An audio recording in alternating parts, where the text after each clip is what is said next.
दोस्तों, पवन पुत्र हनुमान और बाली पुत्र अंगद की वीरता और साहस किसी से छुपा नहीं है। दोनों ही बहुत बलवान थे, लेकिन यहाँ दिलचस्प बात यह है कि जब बजरंगबली और अंगद दोनों ही समुद्र लांघने में सक्षम थे, तो अकेले हनुमान जी ही रावण की लंका क्यों गए। जय श्री राम दोस्तों, स्वागत है मेरे वीडियो पर। चलिए दोस्तों, वीडियो को आगे बढ़ाते हैं। उससे पहले आप सभी से रिक्वेस्ट है, वीडियो को लास्ट तक देखते रहिए।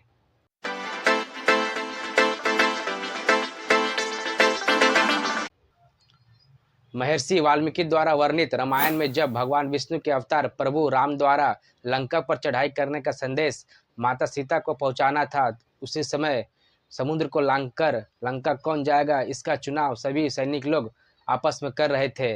तब अंगद जी ने बजरंगबली जी से इस नेक कार्य को पूरा करने के लिए कहा, जिसके बाद हनुमान जी तुरंत इस कार्य को करने के लिए तैयार हो गए।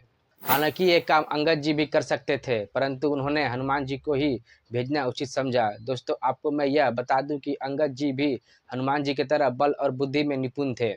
समुद्र के उस पर जाना तो अंगद के लिए एक बहुत ही आसान काम था, लेकिन वो लंका से वापस लौटकर आने में कतरा रहे थे। दरअसल एक शराब के कारण अंगद का लंका जाकर वापस आना असंभव लग रहा था।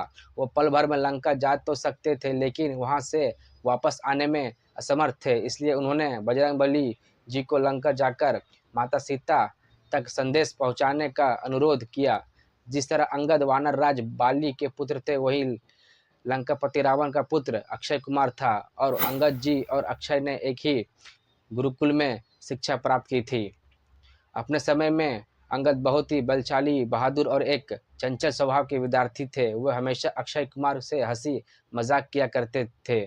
इसी तरह उन्होंने एक बार मजाक में रावण के पुत्र अक्षय को थप्पड़ मार दिया।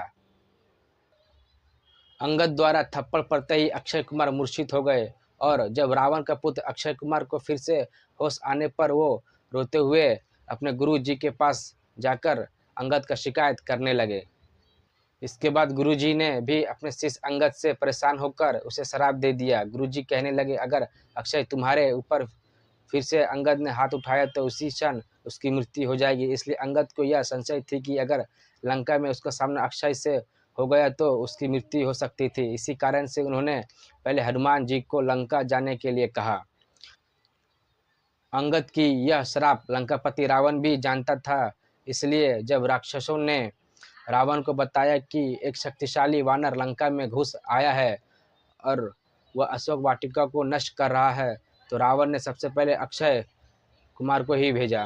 रावण ने अनुमान लगाया था कि वानरों में इतना बलशाली अंगद ही है जो 100 योजन का समुद्र लांघकर लंका में प्रवेश कर सकता है, जबकि बाली का वध श्री रामचंद्र ने पहले ही कर दिया है।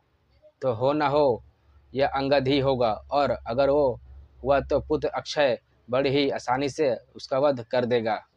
लेकिन दोस्तों, जैसे कि आप ये जानते हैं कि वो तो बजरंगबली थे। हनुमान जी ने अक्षय को कई बार समझाया, लेकिन जब वो नहीं माने तो पवन पुत्र ने उसका वध कर दिया।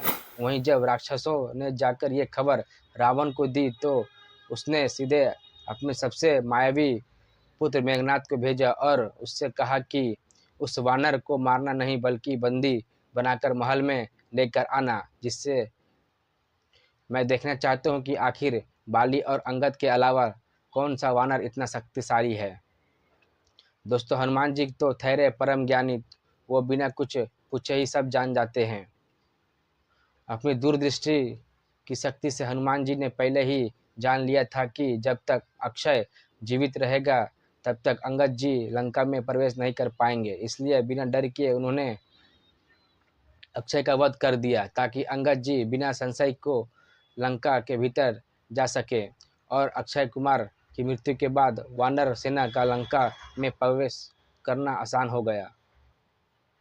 बता दें कि अक्षय की वध हो जाने के बाद अंगद लंका में राम जी की ओर से शांति दूत बनकर गए थे।